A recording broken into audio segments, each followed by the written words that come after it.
Olá, pessoal do nono ano e da nona fase, aqui é a professora Bárbara e vamos para mais um vídeo na nossa terceira semana de aulas.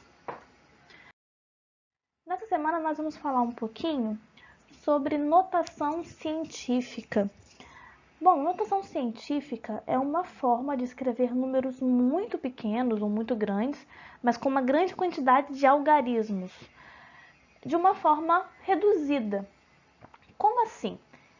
O formato do número em notação científica sempre vai ser um valor, que eu chamei aqui de n. Esse valor, esse número, sempre vai ser entre 1 e 10.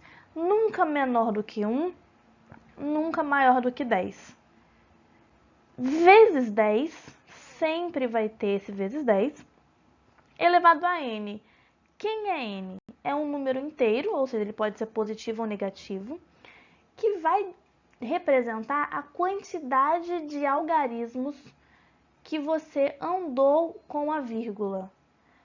Bom, se eu tenho um número muito grande e eu ando com a vírgula diminuindo esse número, esse valor aqui de n vai ser um valor positivo. Se eu tenho um número muito pequeno, 0,0000008, um número muito pequeno, mas com muitos algarismos. O fato dele ter muitos algarismos não faz dele um número grande. O valor dele é muito pequeno e ele tem muitos algarismos. Então, a gente escreve esse número de uma forma que ele fique entre 1 e 10, vezes 10, e a quantidade de casas decimais que a vírgula estiver andando aparece aqui no lugar do n minúsculo com um número negativo. Então, se eu tenho um número muito grande e ele diminui quando eu coloco na forma de notação científica, aqui fica positivo. Se eu tenho um número com um número muito pequeno, 0, e muitos outros zeros, um número muito pequeno, esse número aqui de n minúsculo fica negativo. Um exemplo, um número muito grande como é esse aqui, cheio de algarismos e com um valor altíssimo. Eu posso fazer uma operação com esse número? Posso. Posso usar esse número assim, mas vai ficar muito mais trabalhoso e o risco de errar aumenta muito. Por isso, nós usamos notação científica. Bom, primeira coisa, eu preciso escrever esse número de forma que ele fique entre 1 e 10. Esse número não tem vírgula, então eu vou imaginar que a vírgula está aqui, no final do número, e que ela vai caminhar por esse número, de forma que aonde eu parar com essa vírgula, ele tem que ficar entre 1 e 10. Não pode ser maior que 10, nem igual a 10. Bom, se eu coloco a vírgula aqui, o número que fica na frente é 659, muito maior do que 10. Se eu coloco a vírgula aqui entre o 5 e o 9, o número que eu vou ter é 65,9, também é maior do que 10. Então, eu vou ter que colocar a vírgula aqui, ó, porque vai ficar 6,59, que é um número entre 1 e 10. É maior do que 1 e é menor do que 10. Beleza, então 6,59. Mas para essa vírgula chegar aqui, se ela estava no final do número, quantos algarismos ela andou? 1, 2, 3, 4, 5, 6, 7, 8, 9, 10, 11, 12, 13, 14, 15. Então, ela caminhou 15 algarismos. Portanto, no expoente vai ficar o número 15. Então, fica desse jeito. 6,59 vezes 10, que sempre vai ter, elevado a 15. Positivo, porque era um número grandão, que diminuiu quando eu escrevi ele 6,9, 6,59. Um outro exemplo é esse número aqui, com muitos zeros e terminado em 16. Se eu caminho com a vírgula para que esse número fique entre 1 e 10, o único lugar que ela pode aparecer é aqui, entre o 1 e o 6. Agora, para essa vírgula sair daqui, óbvio que um número não tem duas vírgulas, ok? Eu coloquei só para mostrar para vocês de onde ela vai sair, para onde ela vai chegar, ok? Bom, se ele saiu daqui, se a vírgula saiu daqui e chegou aqui, quantas casas decimais ela caminhou? 1, 2, 3, 4, 5, 6, 7, 8, 9, 10, 11. Bom, ela caminhou 11 casas para a direita. Era um número muito pequeno, com vários algarismos, porém muito pequeno. Esse número virou 1,6, então ele aumentou. Logo, o expoente vai ser negativo. Por isso, 1,6 vezes 10 elevado a menos 11. Certo? Bom, um passo a passo para vocês não se perderem. Primeiro, eu tenho que escrever o número de forma decimal. Não pode ser 0, alguma coisa. Sempre vai ser entre 1 e 10. 1 pode? Pode. 1,1 pode? Pode. 9 pode? Pode sim. 9,9 também pode. 10 já não pode mais. Tem que ser 1 até 10, mas o 10 não serve. Bom, colocar o expoente da potência de 10, o número de casas decimais que tivemos que andar com a vírgula. Ao andar com a vírgula, o valor do número diminuiu, o expoente ficará positivo. Se aumentou, o expoente ficará negativo, que foi o que eu expliquei para vocês no exemplo anterior. Escrever o produto do número pela potência de base 10. Então, esse número aqui, que você colocou na forma decimal, entre 1 e 10, multiplicado pela potência de base 10, com o expoente, com a quantidade de casas andadas. Um exemplo, transformar o número 32.000 em notação científica. Bom, ele não tem vírgula, eu vou imaginar que a vírgula está no final do número e que ela vai caminhar para dentro do número. Ela precisa deixar esse número entre 1 e 10. Então, ela vai andar para cá, não está entre 1 e 10 ainda, aqui também não. Se eu colocar aqui, fica 32, ainda é maior que 10. Se eu coloco ela aqui, ela fica 3,2. Então, esse é o lugar correto, 3,2. Vezes 10 já é da forma da notação científica. Quantas casas essa vírgula andou? 1, 2, 3, 4. Então, o expoente será 4. 3,2 vezes 10 elevado a 4. Um outro exemplo é a massa de um elétron, que é esse monte de zero, é um número extremamente pequeno em valor, porém com milhões de algarismos, muitos algarismos.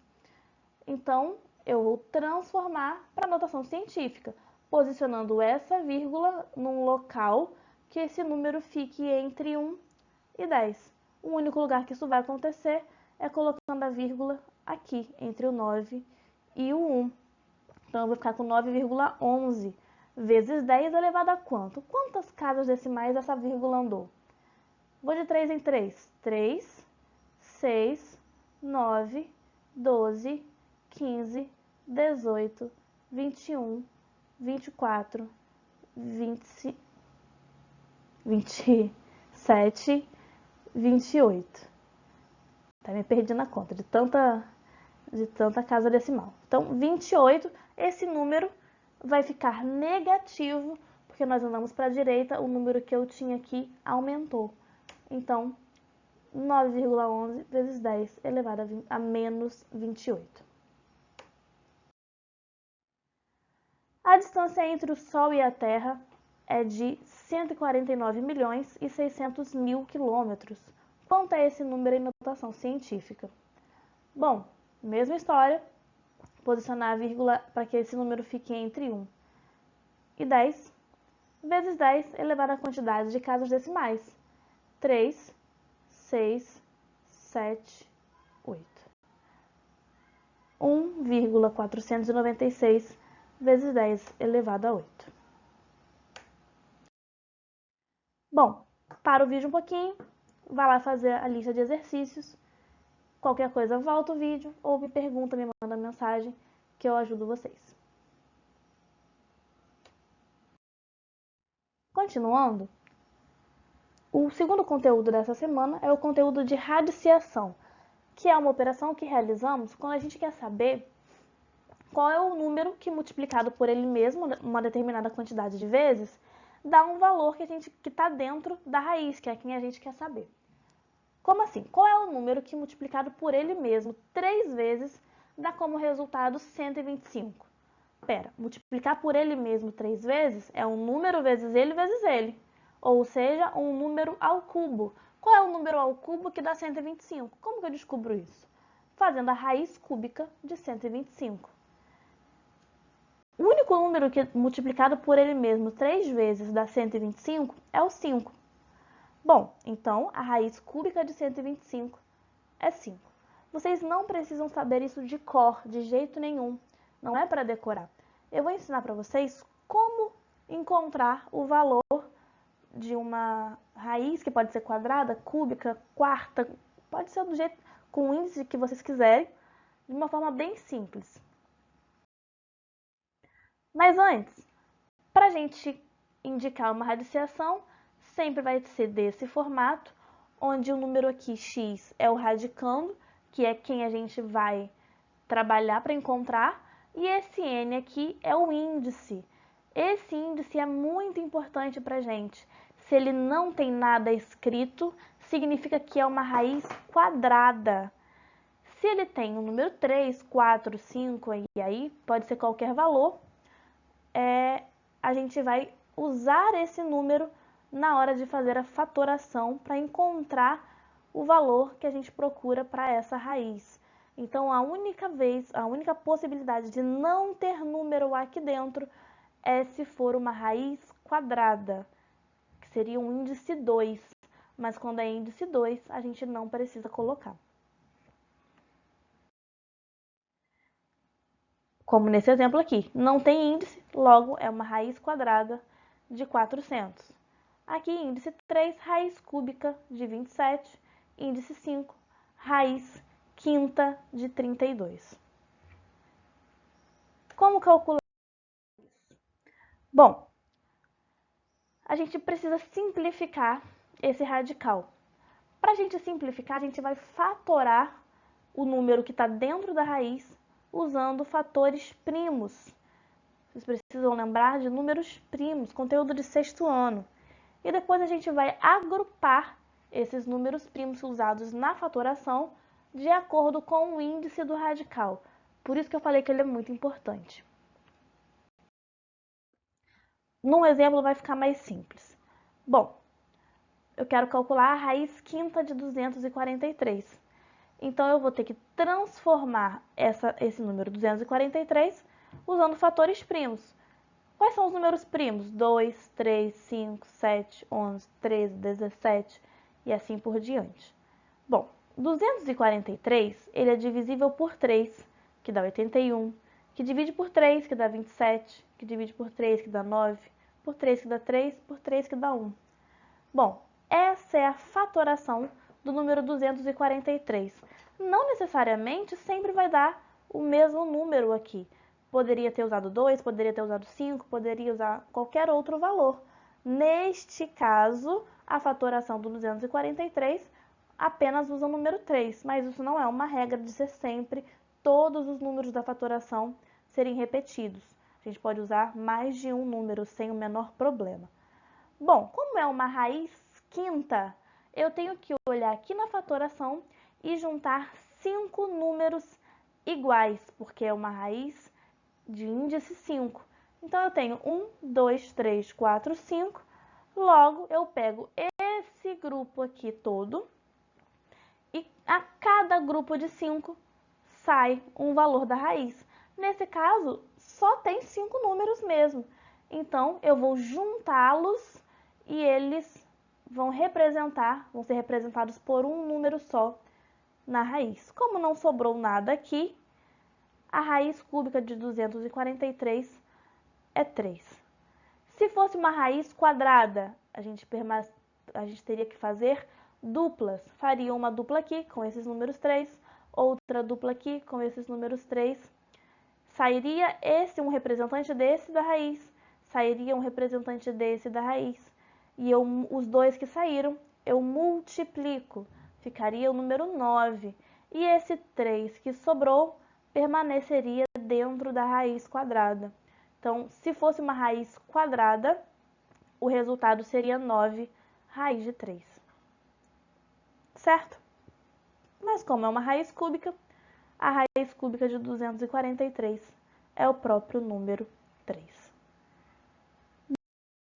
É isso. Tem uma lista de exercícios só sobre isso para vocês fazerem. Vai lá, façam. Qualquer coisa, entrem em contato comigo.